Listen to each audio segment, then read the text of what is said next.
در تهران زاده شد فروردین 1312 در خانه‌ای که کتاب، گفتگو و اندیشه هوای تنفس بود. راهش از دانشگاه MIT آغاز شد، میان عدد و فرمول، میان فیزیک و ریاضیات. اما روح او آرام نمی گرفت. در هاروارد فلسفه را برگزید و علم برایش از دانستن به فهمیدن تبدیل شد. سید حسین نصر فقط یک دانشپیشه نیست، او پلیس میان عقلانیت و تقدس. در جوانی برای جستجوی حقیقت راهی سوئیس شد. با فریدهوف شوم دیدار کرد، عارفی که باور داشت همه سنت‌های راستین به حقیقتی واحد میرسند. شوم به آرامی گفت زیبایی چهره مرئی حقیقت است. از آن دیدار نصر فقط یک جمله بر نداشت، فهمید که برخی از انسان‌ها حقیقت را زندگی می‌کنند. سالها در دانشگاه تهران استاد، رئیس و چهره فکری کشور بود و آن سوی مرزها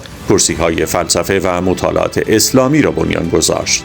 کتاب‌هایش Science and Civilization in Islam و Knowledge and the Sacred نوشتارهای صرف نیستند، بیانیه بازگرداندن روح به علمند. او گفت علم بیروح فقط اطلاعات است، اما علم قدسی شناخت حقیقت. امروز در ناهوشیار ایرانی او ما را به یادآوری فرا می‌خواند، بازگشت به خویشتن، بازگشت به معنا.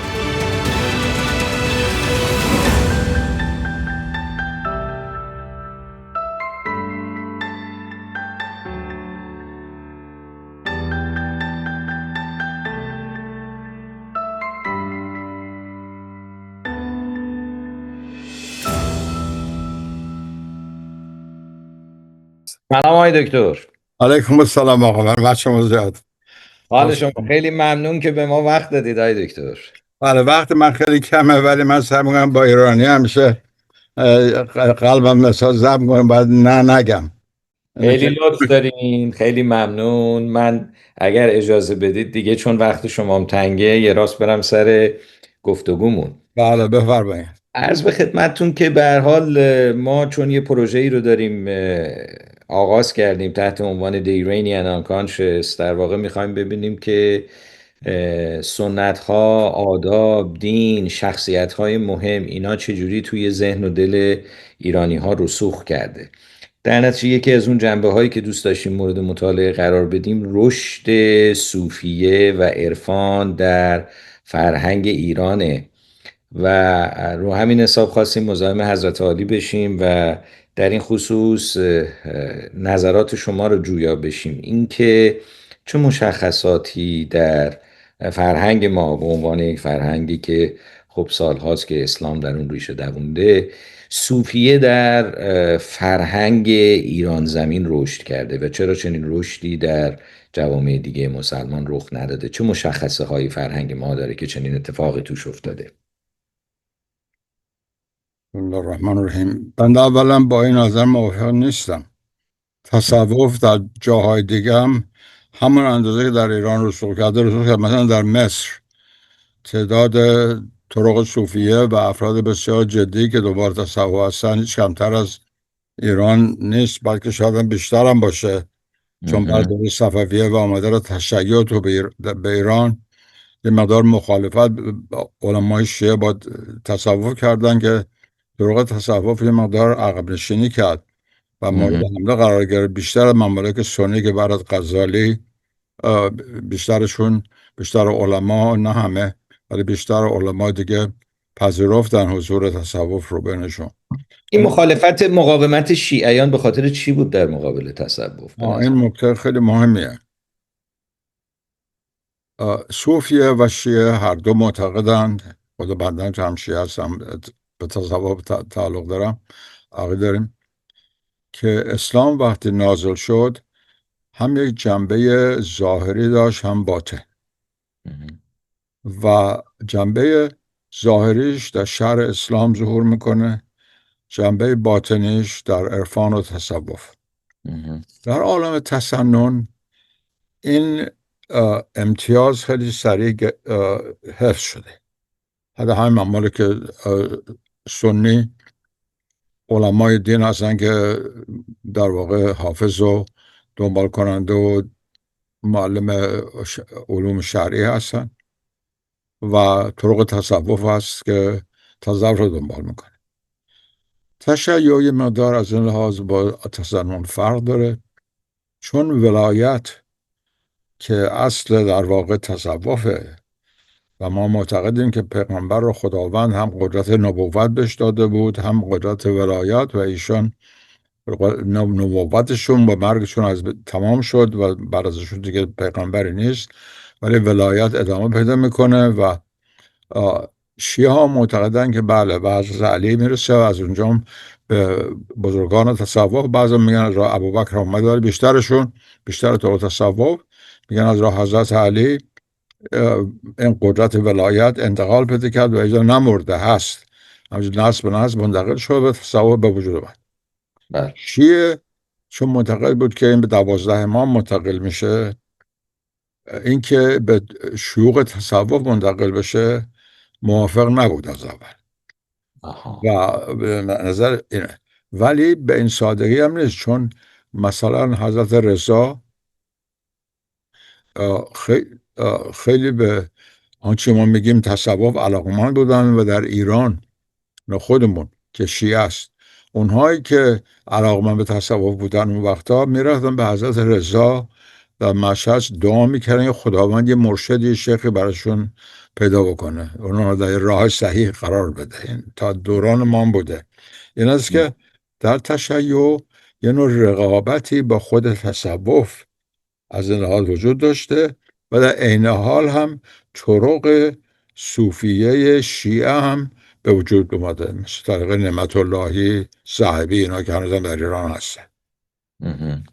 و الان یعنی در وضعیت فعلی دیگه یه آشتی وجود داره از دید شما بین تشیع و تصوف؟ نه خیر، آشتی، من خب سال از ایران نیستم، تبعیدم، ولی خب میدونم در ایران چه میگذره از این لحاظ.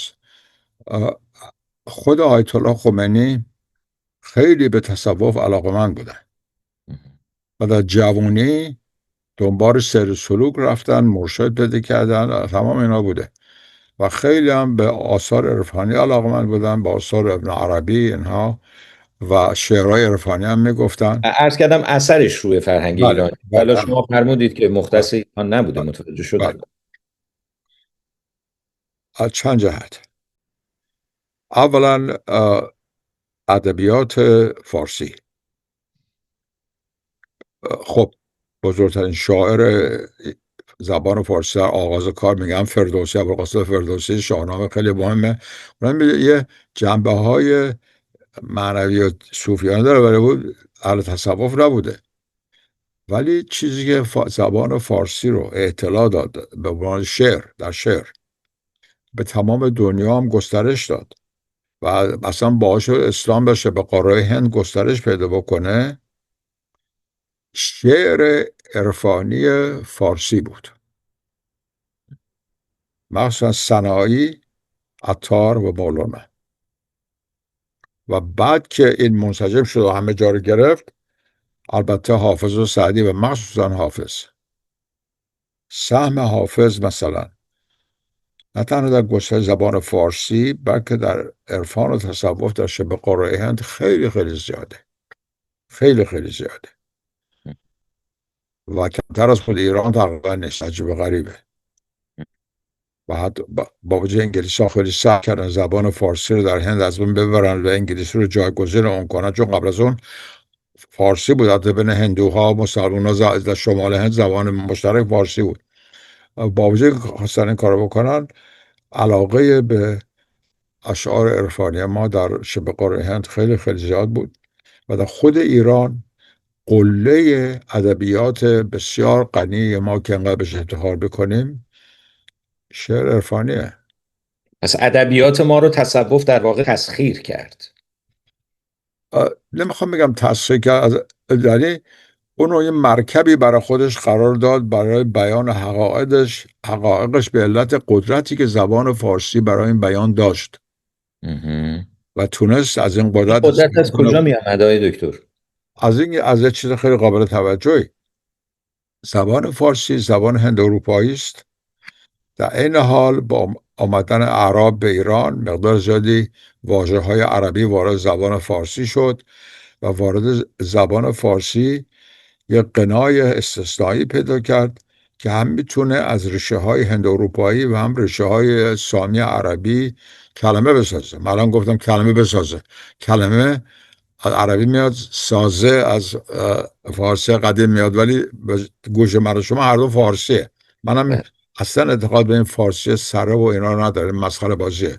مثل انگلیسی که مقدار کلماتش از آلمانی اینا میاد، مقدار از لاتین میاد، ولی اونا دیوانگی ما رو نمیکنن که ما در ایران میکنیم که زبان رو پالایش بدیم و زبان کلمات عربی رو بکنم و از مسخره بازی های قابل اصلا امکان پذیر نیست در واقع. اصلا ولی خب خیلی نیروهای فرهنگی محروم شده این 50 سال 60 سال اخیر و توسط بعضی به خاطر این. حالا من وارد اون بحث نمیشه.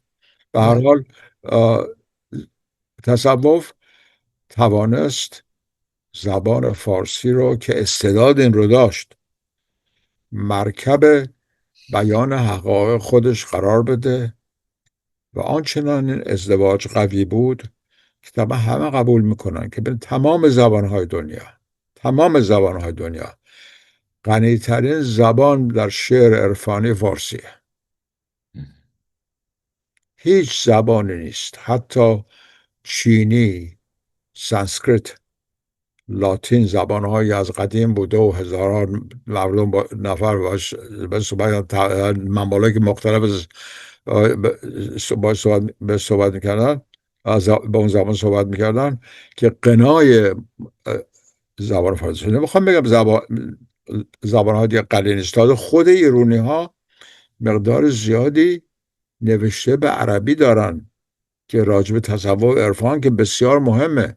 تازه در قنای ادبیات عرفانی به زبان عربی هم خیلی غنی. خود ایرانی ها هم خیلی مهمی داشتن، خیلی مهم که با حال کپیتان شاید بهش توجه کنیم. از ابن عربی که انقدر معروف بوده، از 150 شرحی که بر فصوص الحکم نوشته شده تقریبا 120 تا ایرانی نوشتن. 30 تاشو بقیه عربا، هندی ها، مالزی، همه بقیه دنیای وسیع اسلام بگیرید بیشتر از خود ایرانی نوشتن. ایرانی ها همچنین سهم خیلی مهمی دارن در عرفان زبان عربی، ولی زبان فارسی رو تونستن پرورش بدن و این در واقع خیلی من در ایران مخالف کردن از کار. خود من سال رج دانشگاه تهران بودم، همه احساس من مدافع زبان فارسی باشم و بودم ولی من همیشه گفتم که زبان فارسی این قنا رو پیدا کرد در اثر ازدواج با کلمات عربی بود. ما یک دونه ابن سینا در دوران ساسانی نداریم. همین میگه داشتیم، همه رو کشتن، هر با کلاهاش رو بین بردن. اگه کلاه بود اسم شما میشنیده بودیم. چون که مثلا معماری خیلی زیبایی در دوره ساسانی هخامنشی ساختن، هنوز باقیش هست. ما هنوز ببین تخت جمشیدی هست، بستان فلان جایی با نقش رستم هست، جور جاها هست. نقش رستمی هست، جاهای مختلف اینجوری هست، هنوز هم بهش افتخار بکنیم. چرا ما یک دونه حافظ در دوره ساسانی نداریم؟ یک دونه سعدی در دوره هخامنشی نداریم؟ اینو اثر اسلام میدونید یا اثر زبان عربی؟ هیچ کدوم. اثر زاییده شدن زبان فارسی که در اثر آمدن اسلام به ایران بود و ازدواج بین زبان هند اروپایی که زبان پهلوی دوره ساسانی بود با زبان عربی از لحاظ نه صرف و رفع بلکه از لحاظ کلمات که زبان فارسی زاده شد و این قنا رو پیدا کرد که زبان‌های منحصر به فرد دنیا که میتونه از دو خانواده زبان در واقع کلمه بگیره، هند اروپایی و سامی به قول زبان شناسای فعلی. به غیر از ادبیات های دکتر دیگه تصوف رو چه چیزی تو فرهنگ ما اثر گذاشته؟ تقریبا رو همه چیز. اولا با هنرها شروع میکنم. اگر تصوف نبود موسیقی اصیل ایرانی نبود. موسیقی ما رو در دوران قدیم که تئوری های اصلش و اینا رو نوشتن، بیشتر افراد نوشتن که علاقمند به تصوف بودن و بعد طرق تصوف بود، نه تنها در ایران بلکه در ترکیه و بقیه ممالک اسلامی، که موسیقی اصلی رو در مجالس سماع اینا حفظ میکردن و خیلی خیلی به این موضوع علاقمند بودن و این رول خیلی خیلی مهمی داشتن. غیر از موسیقی، در خطاطی، همه خطاط های بزرگ ایرانی یا فرق میکنه، ترک هم خطاط های خیلی خوب دارن، بقیه مسلمان ها اهل تصور نبودن ولی بیشترشون بودن.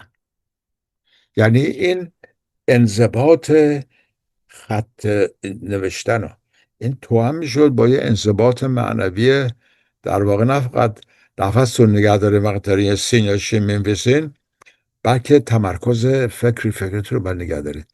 تشتت فکری با خطاطی جور در نمیاد. خطاط باید همش اینجا باشه. برای اینکه شما یه جا باشین یه انضباط معنوی لازم دارین و این فکر آدم متشتت دائما میره. من دارم با شما صحبت بکنم، ممکن فکرم بره آخر رسید نهار دیر نشد یا یه همچین چیزی، شما فکر فرادی کار باید بکن. اینه که تصوف رول خیلی خیلی مهمی در هنر خطاطی داشت، از هنرهای اصلی ماست. بعد در هنر معماری، حالا اینجا میرسیم به این موضوع. در تمدن اسلامی گروه های درست شد که غربی ها بهش میگن گیلد، یعنی گروه های که اقتصادی که و یا اجتماعی که چیزهای مختلف می ساختن. فتووت بهش میگفتن، فتووات، و اینا عضوش بودن. مثلا حتی مغنیایی که چا میکردن برای آب یه انجمن فتووت خودشونو داشتن. بله، در قرون داشتن خود ایران. در خود ایران که همین فن رو که یاد میگرفتن، این مدام مسائل معنوی هم باش یاد میگرفتن و از راه این فتووات این یه رابطه ایجاد شد بین ساختن و هنرهای مختلف و تصوف. معمولا کسی در رأس اینا بود، فتووات بود. فرق داره با حزب کارگری و اینا که الان ما داریم، اون مطابق جنبه معنوی نداره، این جنبه معنوی داشت و اینا سعی میکردن، افتخار میکردن به کیفیت کاری که میکردن، نه فقط برای اینکه پول در بیارن. به کلی حالا فرق کرده، حتی خود ایران ما چه برسه در غرب، ولی اینا افتخار میکردن به کیفیت کار و کاری که یاد میگرفتن یه جنبه تعلیم معنوی هم به خودش داشت. یعنی که این فتووات خیلی خیلی مهم از لحاظ هنری که باید بهش توجه کرد در تاریخ اسلام. و به همه جهت شما مثلا میرین و میشین جلوی مسجد شاه اصفهان، خب یه معمار در اصفهان ساختن. چطور این هندسه رو داشتن؟ هندسه از کجا اومده؟ که الان بخوایم رو بسازیم و چند نفر که دکترا دارن دانشگاه MIT در مهندسی اینا استخدام کنیم بتونن کار کنن سقفون بالا بمونه نیفته پایین. سقف تاج الملک در مسجد جامع اصفهان 700 سال اون بالاست و تمام زلزله هایی که اومده حتی حساب زلزله‌اش کردن. کی این کار کرده؟ تو خواب که نبوده. حالا میگه شعر گفته، خب شعر خواب شعر گفت، ولی این کارهای اینجوری که برامون بدیم جنبه عملی میخواد و اینا همه برمیگره به تصوف. یعنی طرق تصوف اصلش برای رسیدن به خدا بوده و در این حال ساختن یه جامعه‌ای که در اون اصول معنوی زنده باشه و هر کاری انسان متوجه حقایق درونی و ریشه های معنوی اون امر بکنه و به همه جهت و تمام هنرهای سنتی ما اثر داشت. حتی در معماریمون، یعنی اون حتی در خطاطی تا معماری، مهندسی بله، به همین چیزای اعجاب انگیز که ما داریم مثل منار جنبون اصفهان یا صدای تلالو، صدایی که شما میشه زیر طاقه به این بلندی مسجد شاه میگن تمام این فضا اینو منعکس میکنه. اینا اینا همه روی علومی بوده، علومی که تدریس نمی شده ولی بوده علوم غریبه که در طرق تصوف افراد تدریس می‌کردن. اینجور ولی که شما حرف میزنید مثل که دلتون هم خیلی تنگ شده برای اینجور جاها. برای ایران که خیلی تنگ شده، خیلی خیلی. بله ایران حالا من سالها چون نمیستم برم ایران میرفتم به مصر، اونجا اقلا نزدیک به ایران بود، مملکت اسلام بود. حالا چند سال دیگه حالا سن رفته بالا، دارم چند 2 سال دیگه نرفتم. بعد چه دارم برای ایران خوشحالم. خیلی تنگ شده. انشاءالله می‌شنوم. قبل از اینکه از این دنیا برم اقلا یه بار بتونم برم. انشالله که 120 سال دیگه زنده باشین و بارها تشریف ببرید ایران. لطفا، خیلی خیلی متشکرم. بله. داشتید شده. میفرمایید راجع به اثرش روی هنر داشتید میگفتید، تصوف روی هنر. بله بله گفتم هیچ هنر اصیل ایرانی یا فرق میکنه ترکی عربی ایران نیست که در سطح بالا که یه نوع رابطه با اه، تصوف داشته باشه. مثلا مینیاتور و در هنر بزرگ ایرانی که عربان ندارن، در واقع فقط ترکان تقلید کردن و مسلمانای هند. ما 3 مکتب مینیاتور در مملکت اسلامی داریم، ایرانی، ترکی و هندی. هندی و ترکی مشتق از هنر ایرانی هست. این مینیاتوریست های بزرگ، ما درست ما کلمه مینیاتور رو به کار میبریم که فرانسویه، ولی تصویر که قدیم به کار میبردیم، شمایل، اینا این هنر رو بزرگانش مثل بهزاد اینا همشون مطالب طور تصوف بودن، تقریبا همشون. و این مسئله خیلی عمیقیه، هم مسئله جهانبینیه، هم این مسئله عملی حتی داره. یعنی یه نوع تسلط بر و کنترل نفس و ذهن و تمرکز.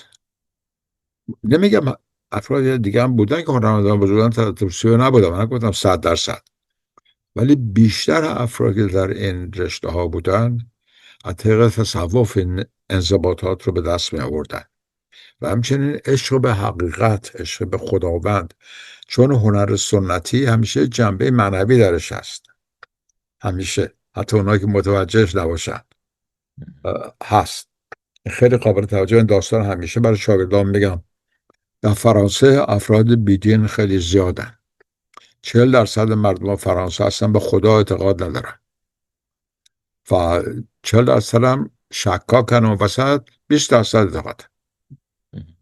فقط 8% میرن کلیسا.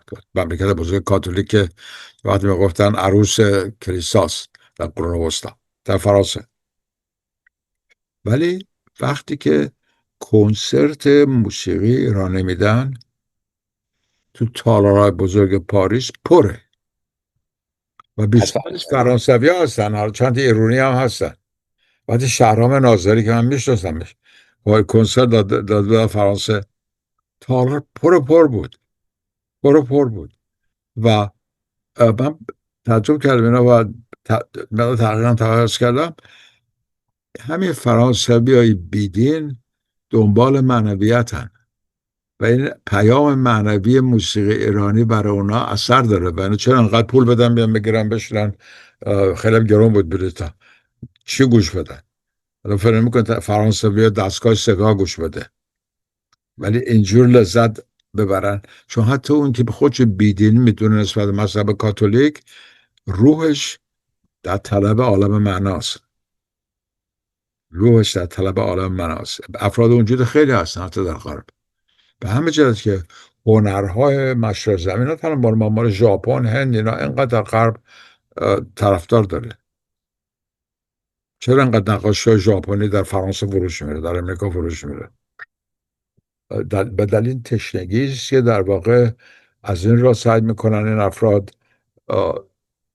از میان بردارن بدون اینکه به یه دینی گرویده باشه. به خلط طغیان وضعیت مذهب مسیحی نمیخوان دوباره به دینی گرایش پیدا کنن. به نظرتون الان هم یه اثری که تصوف رو هنر داشته الان هم داره روی هنر ایرانی یا نداره دیگه؟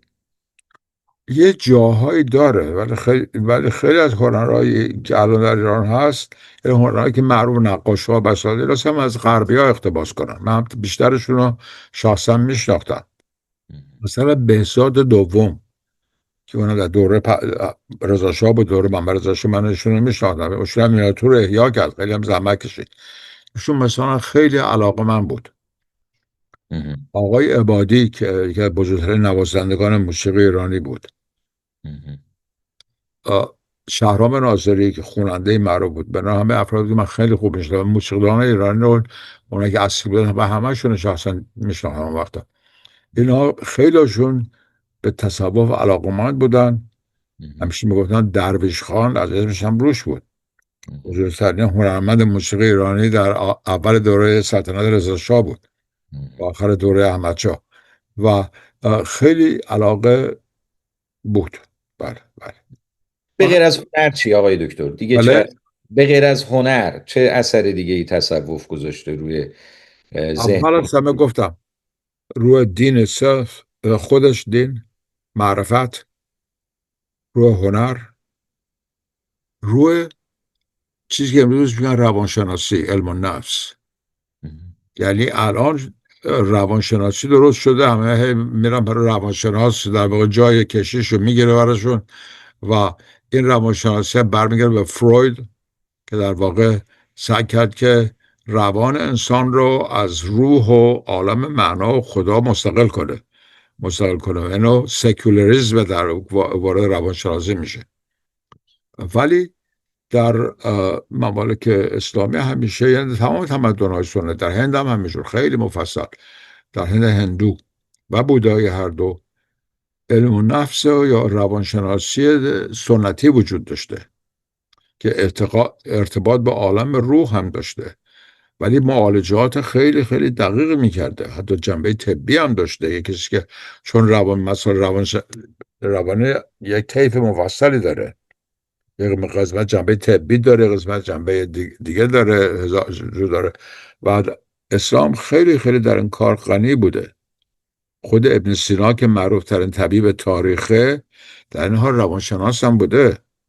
داستان معروفی که بعدا به صورت دیگر مولانا در مثنوی میاره که دختری بوده از خانواده خیلی خیلی معروف که مریض میشه و اینا، نفسش میگیره و میفهمه یه عاشقه یه پسری است و اینا، داستان رو خودتون میدونین. این خیلی، این بسیار روانشناسی، یعنی روان درمانیه، درمان طبیست با توجه به عوامل روانی، و این پیوند بین روان و تن و تن و روان از هر دو طرف. یعنی تن سالم در روان سالم مؤثره، روان سالم در تن سالم مؤثره و برعکسش. روان مریض رو تن اثر میذاره، تن مریض رو روان اثر میذاره. این خیلی در طب سنتی خود ما قوی بوده در قدیم و خوشبختانه از تصوف بوده. بله بله، و خیلی زیاد، و خوشبختانه داره در ایران احیا میشه. چطور؟ طب سنتی داره و در ایران احیا میشه. سنتی، بله بله بله. در سوریه هم خیلی بهش علاقه هست در دو مملکت، ولی مخصوصا در ایران.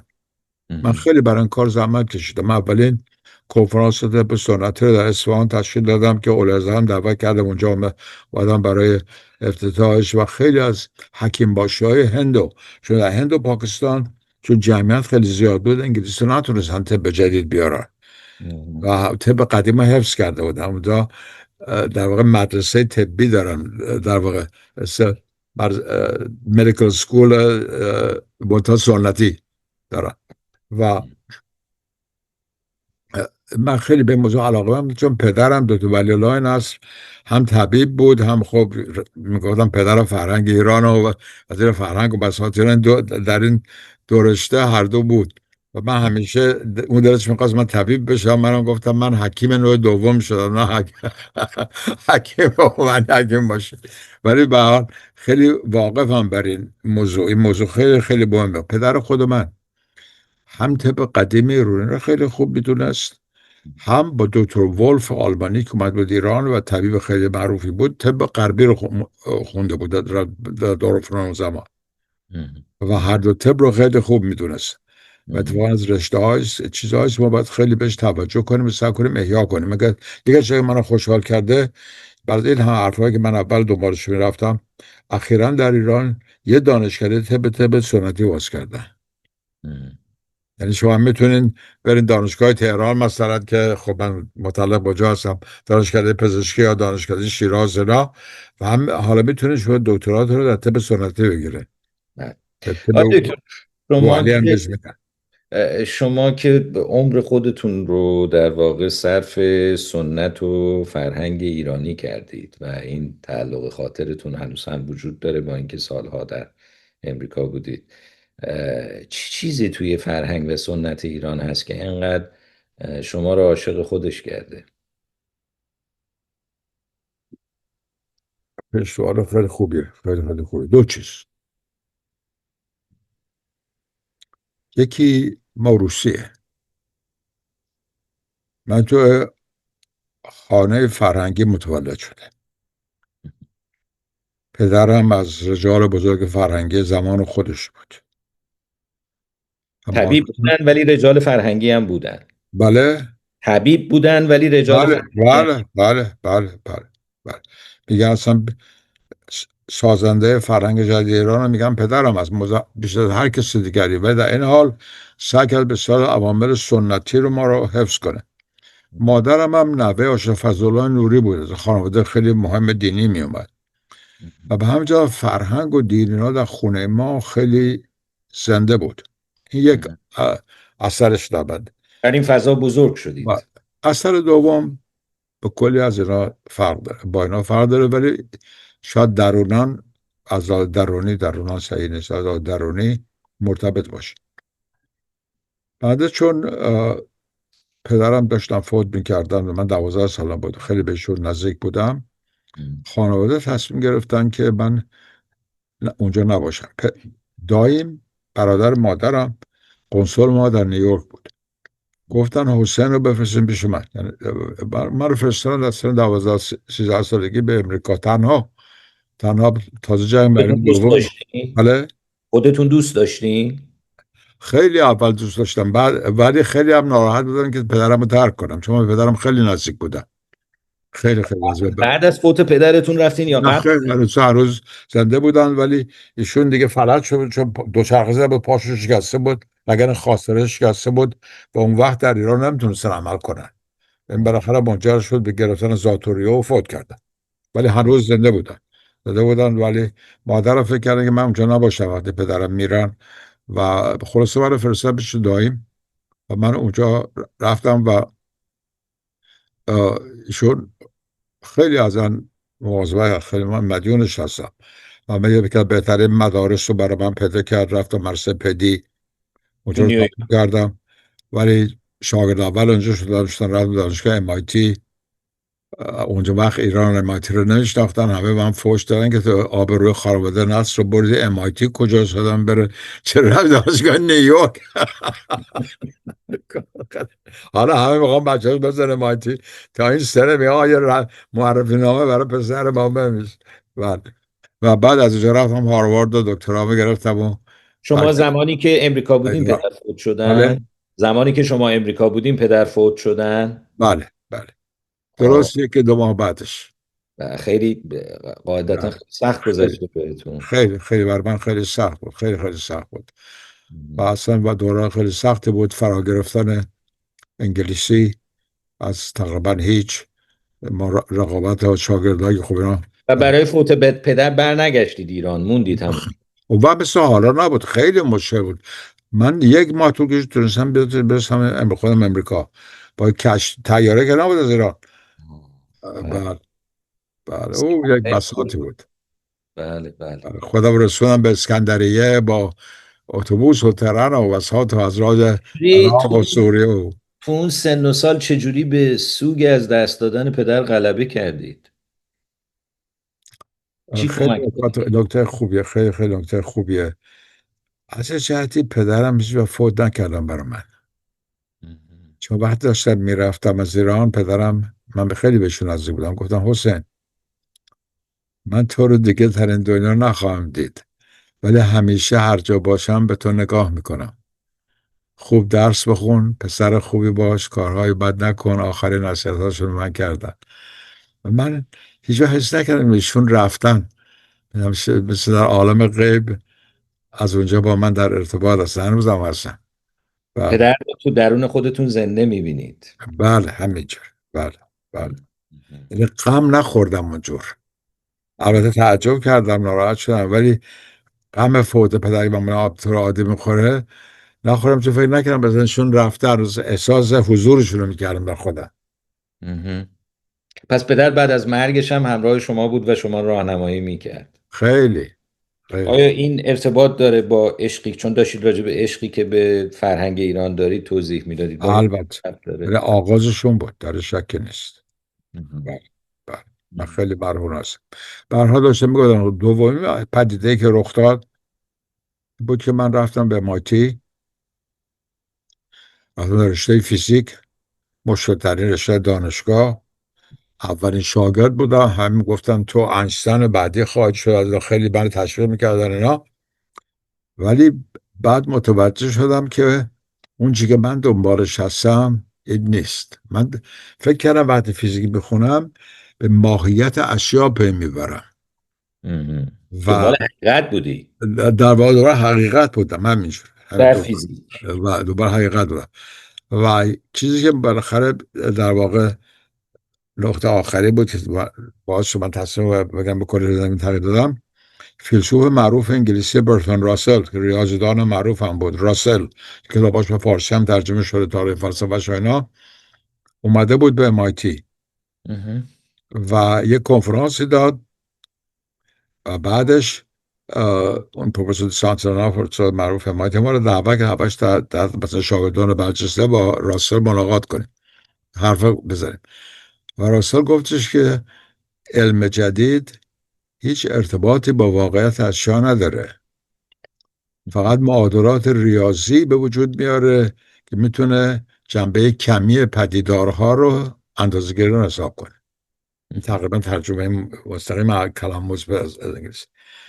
یکی من گفت من تا سن رشته عوضی هستم، تصمیم گرفتم همون وقت از فیزیک بیام بیرون، ولی سال دوم دانشگاه MIT بودم و اون انضباطی که پدرم من داده بودن، تصمیم گرفتم میخواستم مثلا برم بذارم جزایر اقیانوسیه جای خودم مثلا گم کنم، مثلا بری چیکار کنی اونجا؟ برم مثلا دنیا جدید برم خودم گم کنم، برم به جای دوردست عمرمو بگذارم توی جزیره قشنگی در اقیانوسیه. هم از تو فکر نبود، جدی. یعنی ترک دنیا کنی؟ بعد در واقع نه که بشن تارک دنیا تو راهب خونه، راهب اسلام راهب نداره، ولی من اعتقادم به خدا و علاقم به پیغمبر و به اسلام هیچ وقت قطع نشد در بحران، ولی بحران در واقع نظری به من دست داد، بحران این که اصلا واقعیت چیه، حقیقت اون موقع هم که میخواستیم برین توی جزایری، اون موقع هم دغدغه حقیقت و خدا رو داشتیم.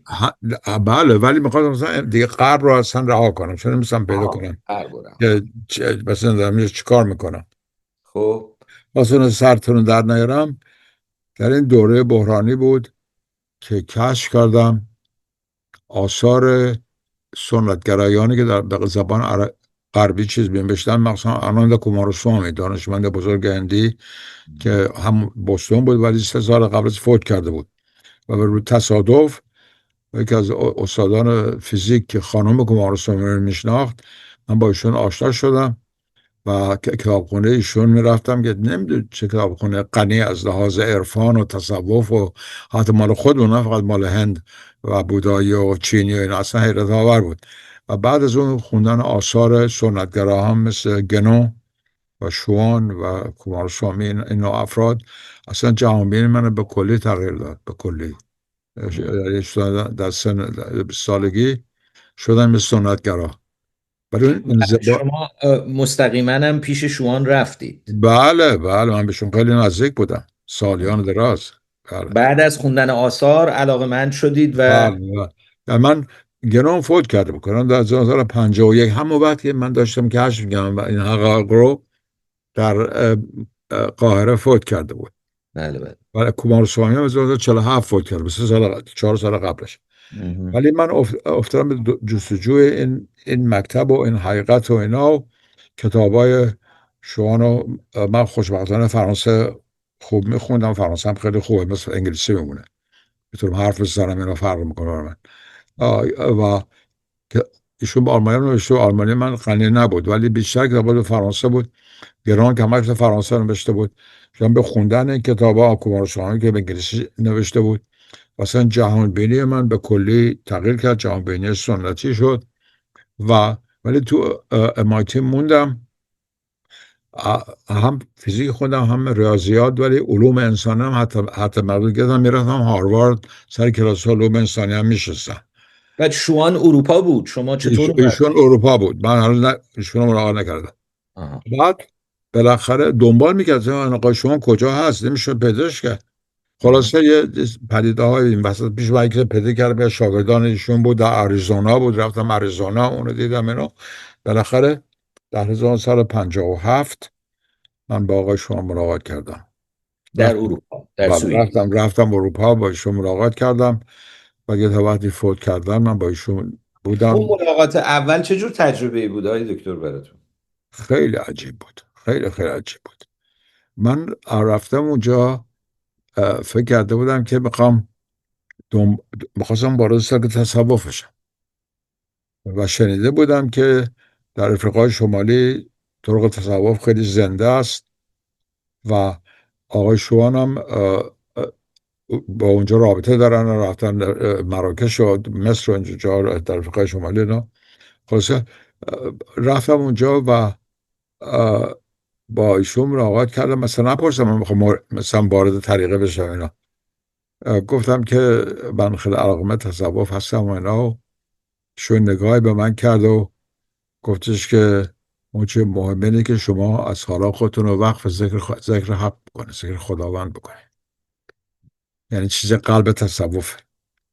چون دوستی داشت به نام آقای تیروس بورکارت که مثل پدر من بود، خیلی من اول با اون ملاقات کرده بودم.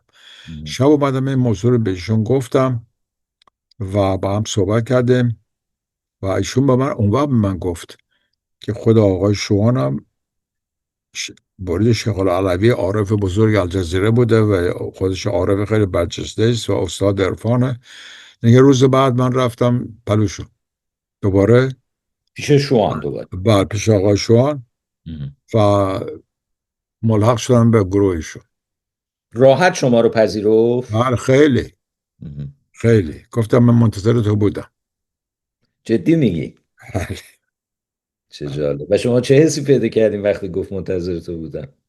خجالت کشیدم، ولی خیلی من بهشون نزدیک بودم و تا آخر عمر و وقتی هم که فوت کردن در امریکا، چون موردی زیاد داشتن در امریکا، اومدن امریکا فوت کردن، من خبر دادن. من از بوستون اونجا هاروارد بودم، رفتم اونجا در اندیانا که فوت کردن و صلات جنازه رو خود من خوندم براشون و دفنش کردم اونجا.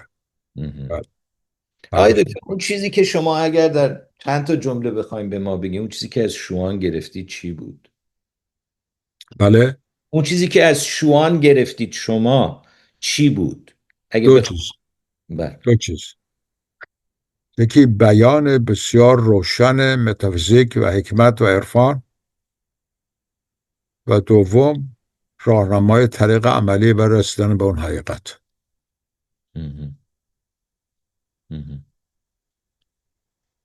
خب فکر کنم بعد گاهی صحبت کردم و تدریس مسئله. و شما سنی بود دیگه، درسته؟ بله، وقت مالکی بود. شما شیعه و سنی رو تو ارتباط با شوان چجوری جمع کردید؟ هیچ معنی نداره. تصوف بارها بوده. شاه نعمت الله ولی مؤسس بزرگترین طریقه شیعه در که طریقه نعمت اللهی است و در ایرانه، اهل سوریه بوده و خود سنی بود و در واقع تصوف ورای این امتیاز بین شیعه و سنی است. آقای دکتر، چون میدونم خسته شدین، نمیخوام زیاد وقتتون رو بگیرم، آخرین سوال خودم رو ازتون بپرسم. اینکه شما توضیح دادید چطور شیفته در واقع سنت و فرهنگ ایران شدید، اون چیزی که دوست دارید و آرزو دارید برای سنت و فرهنگ ایران رخ بده در آینده چیه؟ خیلی ساده است. حفظ این میراث بسیار قدیم سنتی با اصالت و به کار بردنش طبق شرایط زمان معاصر که ما در زندگی میکنیم، بدون عقده حقارت نسبت به غرب یا هر تمدن دیگری. همچنین عقده حقارتی رو میبینین در ایرانی ها؟ خیلی در تمام شرایط میبینم، از کشمیر. یعنی آرزوی شما نوعی دیالوگ و مواجهه این سنت با دنیای مدرن غربه؟ مواجهه دیالوگ خیر، آموختن این که اصلا تجدد چیه و پاسخ صحیح از دیدگاه فکری خودمون به چالش های اون. به چالش های اون؟ بله. مثل چه چالشی مثلا؟ همون چالش های دنیوی بودن، اصالت ریزن یا خرد جزئی در مقابل عقل یا عقل الهی، تمام این چیزهای مختلفی که در واقع هر نوع تفکر سنتی رو، چه مال ما چه مال هند چه مال چین، فرق نمیکنه، در مقابل خودش قرار میده.